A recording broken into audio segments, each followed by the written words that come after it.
it's me. Okay, yes, value 102, I guess.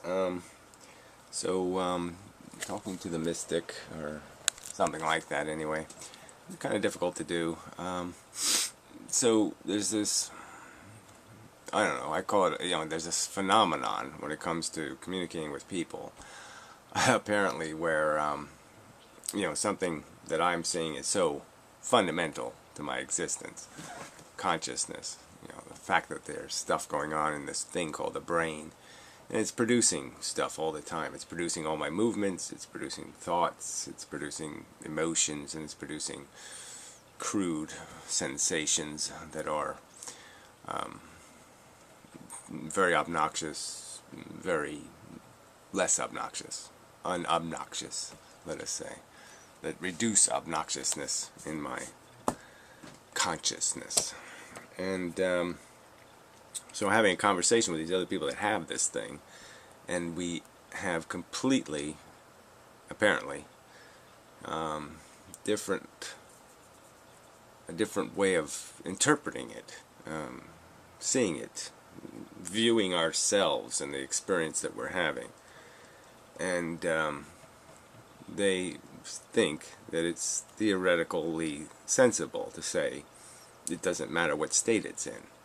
That if my consciousness is in a horrible state of intense agony, pain, think of the worst kind of pain, there's some kind of nauseating, repetitive, grating, horrid, awful pain, that I might say, there's just no distinction. There's no, never mind, nothing to see here. Is their belief that that's what consciousness is. There's nothing to see here. It's a non-event. It doesn't really happen, essentially. It might as well not be happening. It's invisible. It's it's not invisible. Invisible would be the wrong word, because it exists. I can see it, so to speak. I mean, I can't see it with my eyes, but I mean, I'm sensing it. So it's obviously sensible. It's obviously we can sense our consciousness, and yet they're saying it might as well be a rock, might as well be a meteorite, might as well be any speck of dust you could find in the universe, that anything and everything that it is manifesting is nothing. And what? So anyway, that's the need for the conversation. I'll be playing another mystic video after this, probably another video, because I don't think I have the endurance to do both now. But anyway, he just slides over this word philosophy and this whole idea, and even these terminologies, we can't even figure out what we're talking about to each other. And I think philosophy should. I guess I should start every video where we're going to do philosophy, and I should say, I think philosophy should be an effort to describe reality. That we should try to find words we agree on the definition of, and we should make definitions of what reality is doing. And that's the effort of philosophy. Philosophy is describing reality, not making reality up, not telling stories. The idea is to tell the truth about what's actually happening. So anyway, so let's play this video, and we'll go through where I think these stumbling blocks happen, and let's see what happens. Gary,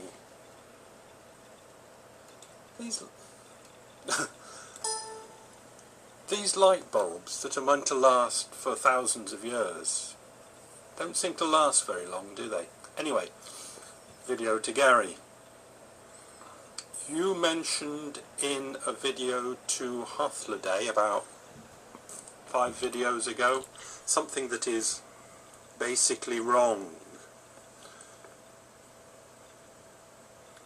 And seeing that you've mentioned me in the latest video, I thought I would point it out to you.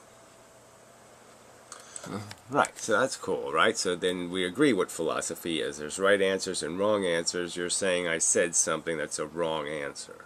Okay, good. You said that Mother Nature. No, you wouldn't say that. You'd say evolution. Evolution hit upon a brain that could synthesize pain. No. So there, so you made a mistake right there. No, I said it could synthesize value. But, it doesn't really matter. I mean, pain is the component, the quanta, the bit being used. This idea of a negative sensation. A sensation that has negative written on it. A sensation that is obnoxious, repugnant, repulsive.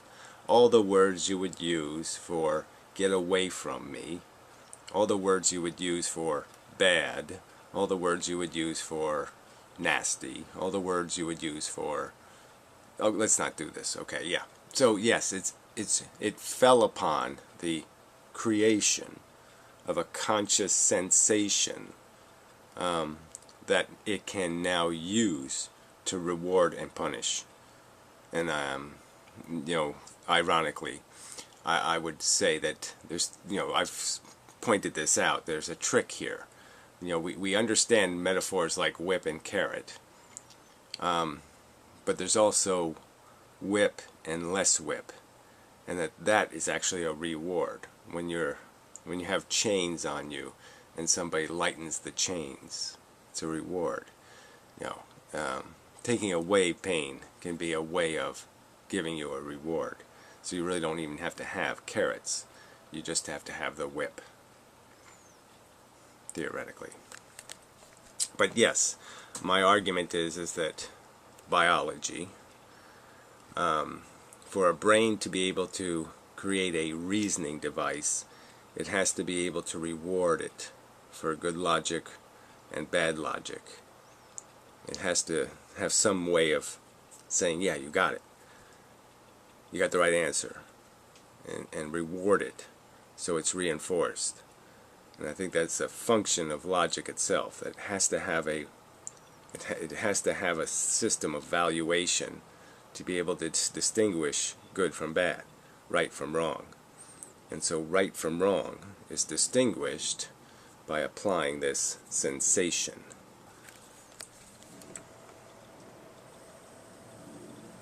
I'd have to dig the video out to say exactly how you said it, but then went on to say the thing that's wrong. You said that the brain could synthesize pain, but somehow accidentally had hit on this thing which wasn't just synthesized, it was real pain. Yeah, so I'm making the argument that the rules of a logic device, the fact that a logic device needs some way to endorse positive conclusions, 2 + 2 = 4, right answer, keep doing right answer, positive reinforcement, that mechanism is intrinsic to the function of logic, and that when the brain synthesized it, it synthesized something that we experience as our consciousness, and it's now a real value. It's not just a computer program. Theoretically, you could make a program inside a computer and you could just have it endorse things based on a standard, an appearance, and just trigger an endorsement program, and you just make the two complementary to each other. So the one recognizes the statement wrong, and it says, okay, I got it wrong, I can't have it wrong, so I have to fix it. That kind of idea, well, see, that's just too, I'm saying it so simplistically that people won't understand what I'm saying. It's ironic, that is.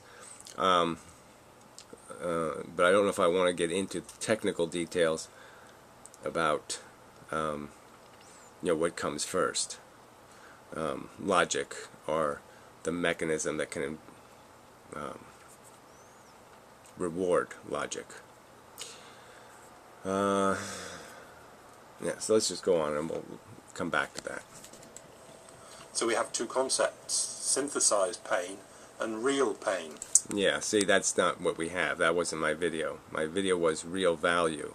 So that what I'm saying is that when our consciousness, our biology, created a mechanism of evaluation, it wasn't simply a mechanism that says wrong and just writes the word wrong and there's no consequence. There's just a wrong answer.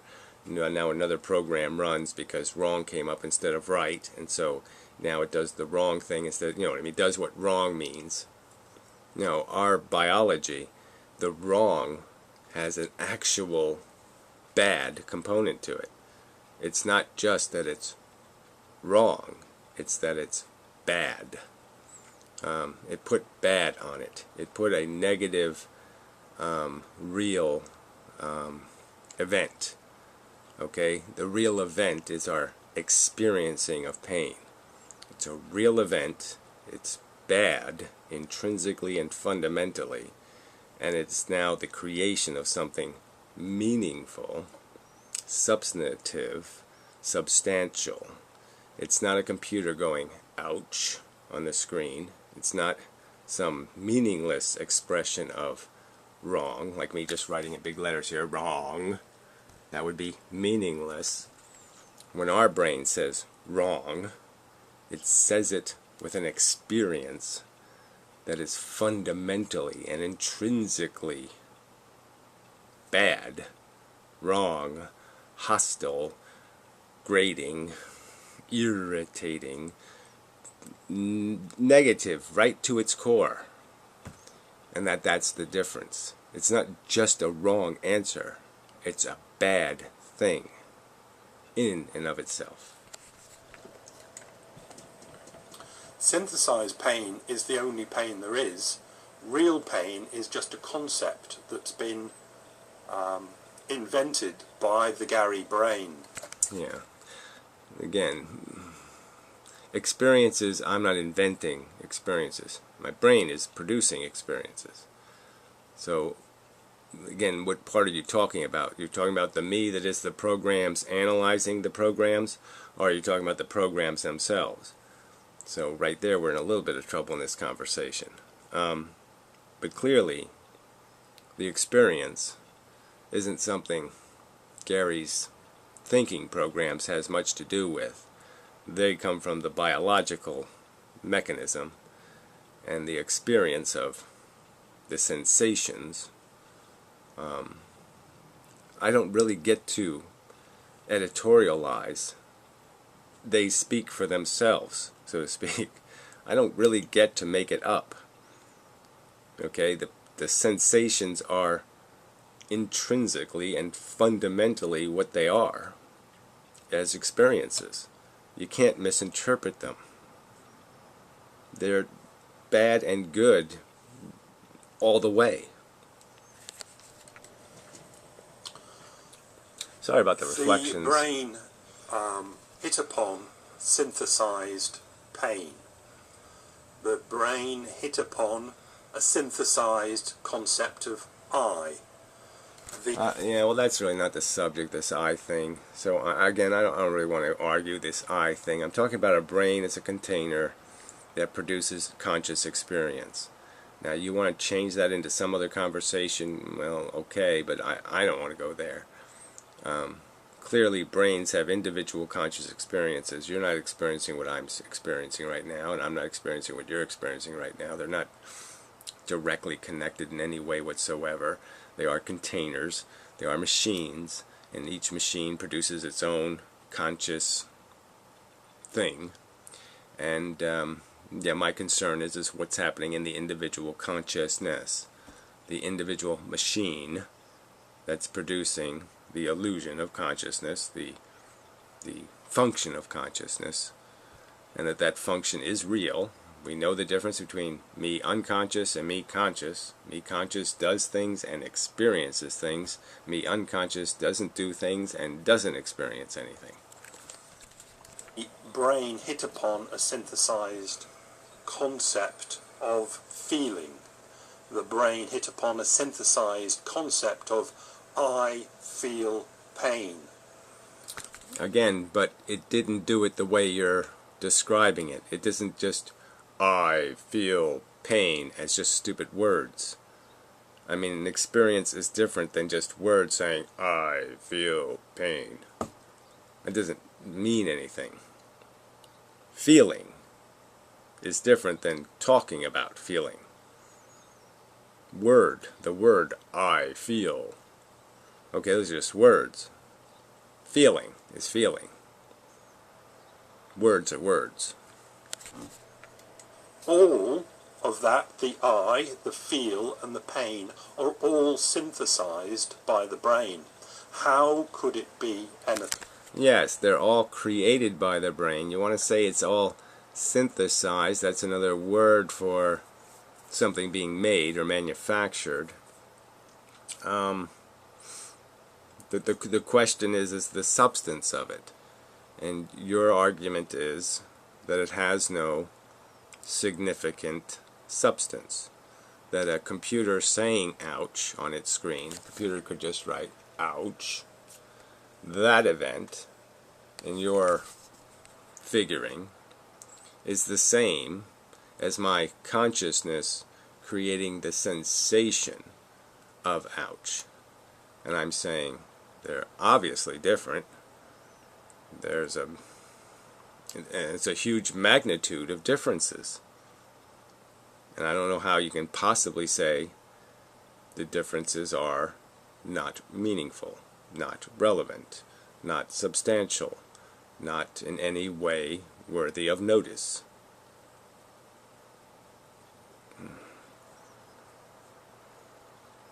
Yeah, they are.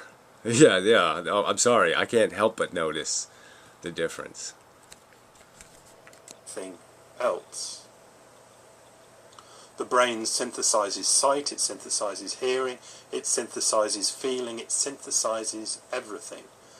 Evolution. Well, this is a little. Then now you're getting a little tricky because some of those syntheses clearly have a physical component. You know, physical goes in, physical, all the way down, and clearly you could describe pain as being creating a mechanism, creating the pillow of pain. You know, a little ball of gooey crap that when you poke it, a pain happens.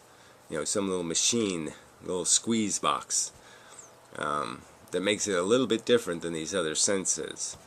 You know, it's a different. I mean, to argue that the sensation, qualitative feelings, are different than sense feelings, like I see bird or I hear sound.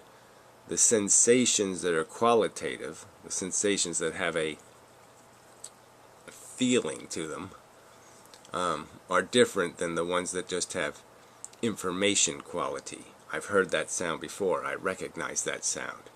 Recognition is different than sensation, feeling. Qualitative, value-weighted sensation is different than informational sensation, recognition sensation, reflexive sensations that just create associations with other words. So, ouch is related to the concept of pain. That doesn't mean anything, okay, but fire on the skin creates burn, sensation. That means something, because now it's an experience. Now it's been converted into an experience of the sensation of burning. That's very different than a conversation about burning as a conversation. It doesn't hurt me to say the word burn. It hurts me to feel burn. Did hit upon this thing which is synthesized pain. There is no such thing as real pain. There can't be. Well, says you. Again, and the point is whether it's real value. So the point is that it's a value designation. These sensations have value written all over them. Okay? Repulsive and attractive. That would be a value designation. Worthy of chasing, worthy of running away from. Good, bad. So these are the value designations. And what makes us react is irrelevant. The fact is we do feel the actual sensation of negative and positive.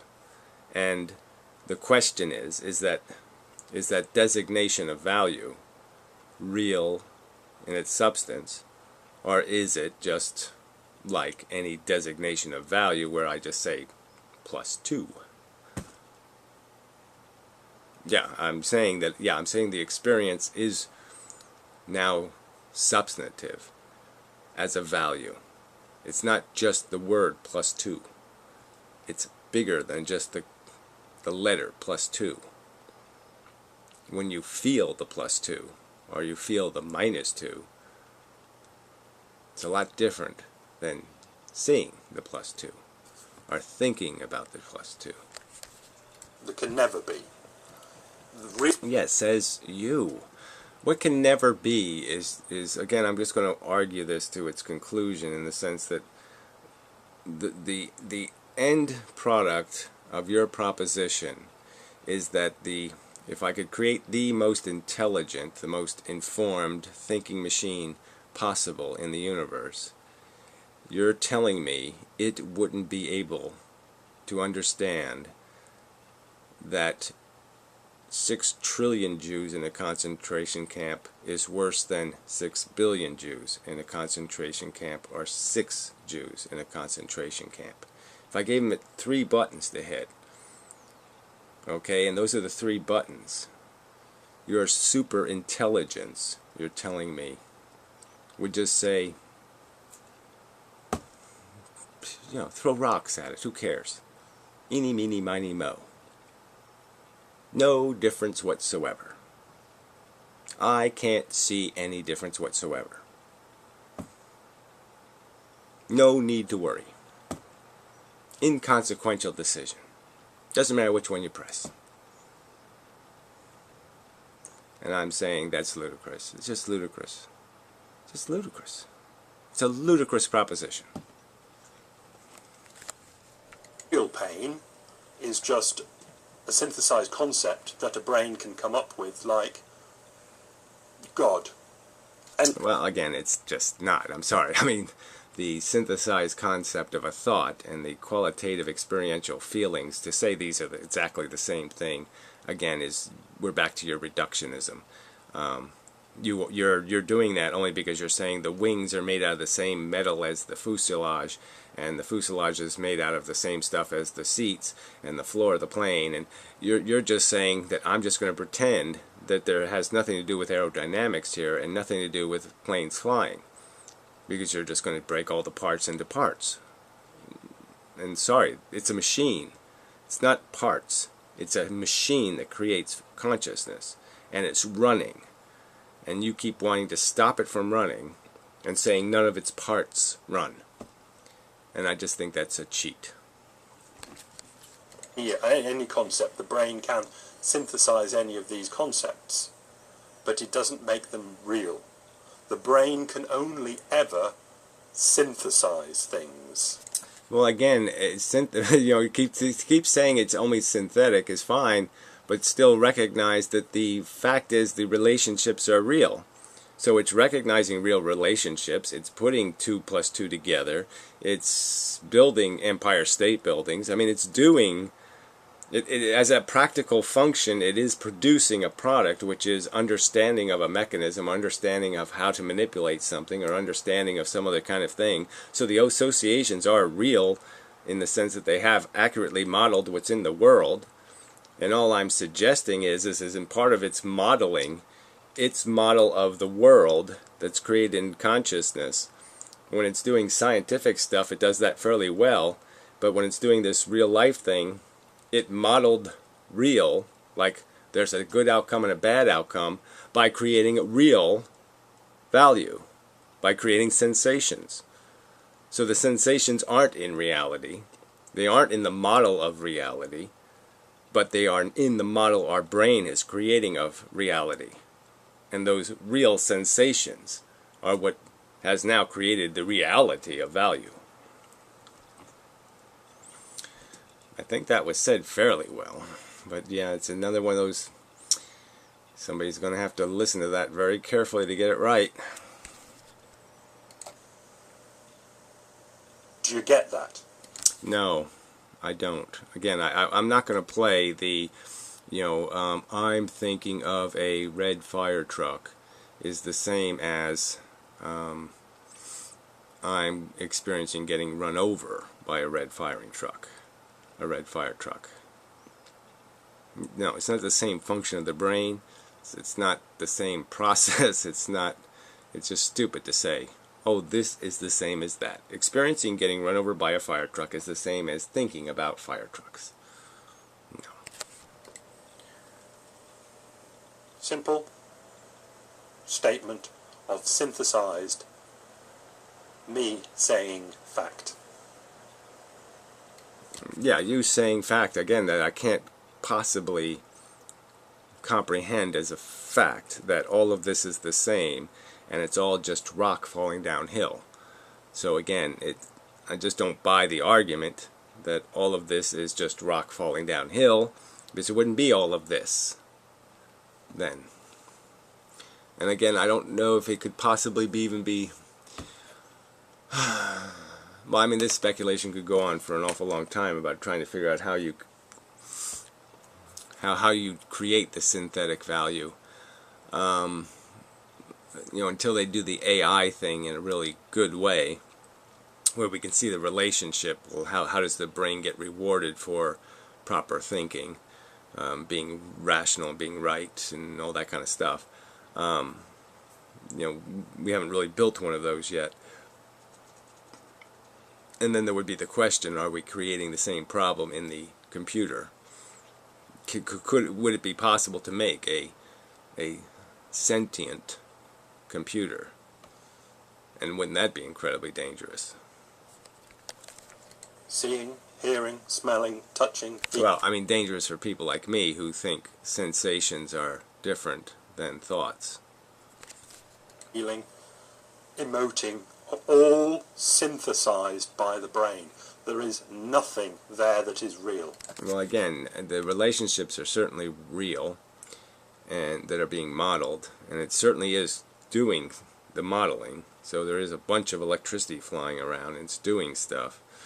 So to say it's not real, I just don't see any point in me sitting here saying I'm conscious. I'm just getting over a cold, so I do have lots of misery in my head, and to pretend the misery isn't there. I'm not really miserable. I'm not really feeling these repulsive and negative sensations. Come on. You can take it to, well, if they aren't real, then what is real? But then I'd just say something along the lines of welcome to 17th century philosophy. I really don't care about that kind of crap. So again, I don't know, that isn't really an answer to me personally. Okay, so you think that's some sort of hook you can pull out and say, look, because these guys 300 years ago were all trying to figure out whether they're in some kind of matrix or something. Well, that's their problem. I see it as incredibly irrelevant. Doesn't matter what we're in, and I'm still going to go with the Einstein statement, regarding time. It's one hell of an illusion. Doesn't really matter if it's an illusion. It's one hell of an illusion. And I think Einstein was basically conceding that, yeah, it doesn't have any reality unless you have distance and movement. There is no time without distance. So yeah, doesn't have a place. It's a byproduct of. Well, sensation is a byproduct of. And it's as real as it needs to be. It's being created by the device. The device is certainly creating it. To say that we are not conscious and to say there isn't a difference between conscious and unconscious, I think is just insipid. But let's not go there. Just stay with the obvious basic fact that the brain can only synthesize things. There is no real concept. Right. Steel can't fly. So yeah, the wings in the plane are made out of steel or aluminum, let's say. Aluminum can't fly. Therefore, planes can't fly because the wings are made out of aluminum. I mean, this is just, sorry. I mean, sorry, that's just too too simple. Of real. Real is just a synthesized, made-up concept. Well, I'm not even going to play with that one. I mean, obviously, I think matter is real. I think the universe is really real. So I don't know where you're going with that. And I think there's really billions of neurons in my brain with electricity flying through them, and they're creating a very, very bizarre experience called consciousness, a field of it, you know, encompassing my brain area, and to deny its existence, to deny that it is functional. Clearly you need to be conscious to learn. Clearly you need to have the consciousness on for stuff to get stored and for things to happen. It's functioning, it's working. The brain does work. Yes. This stuff is stored in places. You can stick metal rods in there and wipe out pieces of people's personality. You can just wipe out their memory. You can wipe out all kinds of shit just by poking a piece of it. It's in there. It has a real component. Say it's not made out of real stuff is... Now you're even going a further step that I can't understand. Let me put it that way. I don't understand that. It must be so, mustn't it? No. You saying so certainly isn't what's going to make it must. But no. I'm sorry, it does fly. Yeah, I know it's made out of metal. I know it's too heavy, but it flies. Thank you. Bye. Okay, till next time. So anyway, I'll do the other video later. Such. More later, let's just say. More later.